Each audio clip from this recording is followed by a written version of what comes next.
Okay, question 4 is a single replacement reaction between magnesium and HCl to give you MgCl2 and hydrogen gas is evolved.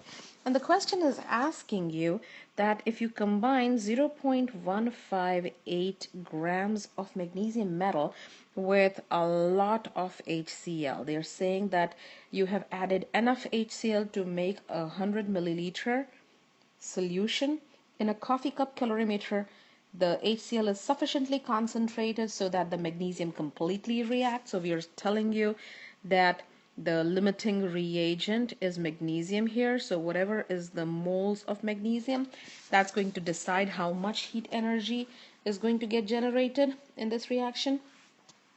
The temperature in the process goes from 25.6 degrees Celsius, so that's my initial temperature, to final temperature of 32.8 degrees Celsius. So realize that the solution is getting heated up. So this must be some kind of an exothermic reaction. Perhaps you can see that. And we are saying that we're finding out, find the delta H for the reaction. So delta H reaction is the unknown in the system. You're also told that the density of 1.00 grams per milliliter should be used as the density of the solution, and it's given that the heat capacity, or specific heat rather, for the solution is 4.18 joules per gram per degree Celsius. Again, realize you're saying exothermic, endothermic with respect to the reaction. So if this is a solution, then that reaction is going to transfer that heat over to that solution. So whatever is the amount of heat that was generated in the reaction, same amount of heat will be transferred into the solution. So what is exothermic for the reaction will be endothermic for the solution. It's considered the surrounding, basically. But anyway, there's some things that are given to you. You hopefully can see that we have like an initial temperature, we have a final temperature, so we can figure out the delta T associated there. And we also have been given the C value at 4.18, and since we are given the density and the volume, you perhaps can see that we can calculate the mass of the solution. So one can say that mass of the solution is going to be equal to 100 milliliters times 1 gram per milliliter. So milliliter and milliliter will cancel off, and you end up with 100 grams as the mass of the solution. Delta T will be the temperature difference between the final minus the initial. So if you had to determine the heat of the solution, the heat that is accepted by the solution, you would say that it would be 100 grams times 4.18 times 32.8. From that, I'm going to subtract 25.6. That comes out to be 7.2 on my calculator. So now when I plug in the numbers, each of these, understand that the mass is in grams, the specific heat is in joules per gram per degree Celsius, and the temperature difference is in degrees Celsius. So degree Celsius and degree Celsius, gram and gram cancel off, and the number comes out to be 3 times 10 to the power of 3 joules. It's also important where that heat energy came from.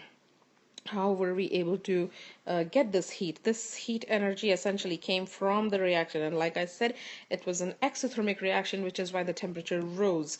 So Q reaction, since that's going to be minus Q solution, essentially the heat lost is negative 3 times 10 to the power of 3 joules. And the only thing that that negative sign shows you is that it's an exothermic step.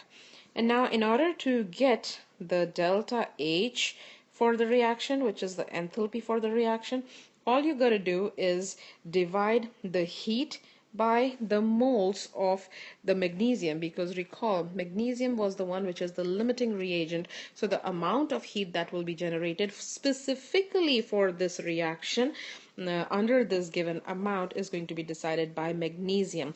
And so when you plug in the numbers, you say, let me make some room here, perhaps right here on the other side, since we've already seen that. Still want to keep the data intact. And I have minus 3 times 10 to the power of 3 joules, and I'm going to divide that by 0.158 grams of magnesium, and I'm going to divide that by 24.3 grams. So the grams and the grams are going to cancel off, and your net value comes out to be 4.6 times 10 to the 6th with a negative sign, fifth rather, joules per mole of magnesium. And since this is the limiting reagent, you can simply get rid of the per mole of magnesium and report this as negative 4.6 times 10 to the 5th joules, because the reaction is written for 1 mole of magnesium. So this is your final answer as well. Okay, so we are given a question. We have a situation here. The question is, find the delta H reaction for the reaction that's given, which is 3 carbon plus 4 H2 gives you C3H8, and then some data is given. The one thing that I told you in class was, if the given data is in terms of equations, that means they are trying to have you derive a Hess law. So it's some kind of a situation where you need to manipulate the given conditions, the given equations rather, and manipulate them in a manner such that it's reflective of the desired equation. That's where we want to bring. So there's a couple things that you should think about in this particular question. Realize there is no oxygen, there is no CO2, there is no water in my desired equation. The only thing that I have is the carbon, the hydrogen, and C3H8. So everything else should cancel out. Notice that the CO2 is present in the first equation and the second equation. So you probably should be multiplying equation 2 by 3, and the reason for that is, if you do so, then you would be able to get rid of the 3 CO2 by simply flipping one of the equations. So what I'm going to do is multiply 2 by 3 and multiply 3 by 2 and add them. So you're going to get 3 carbon plus 3 oxygens give you 3 CO2, and on the left hand side I will have 4 hydrogens, 2 oxygens, giving you 4 H2O. And the delta H is going to look like negative 393.5 times 3 plus negative 483.6 times 2. So now when you add this, it's going to look like 3 carbon plus 5 oxygens plus 4 H2 gives you 3 CO2 plus 4 H2O. Notice the right hand side of equation 1, and let's just call this 4, this equation. This is exactly the same. So if we flip 1, so let's say flip 1, and flipping 1 would mean that I'm going to multiply 1 by negative 1, and we are going to simply add that to 4, plus 4. So that's going to look like, and I'll need to make some room here,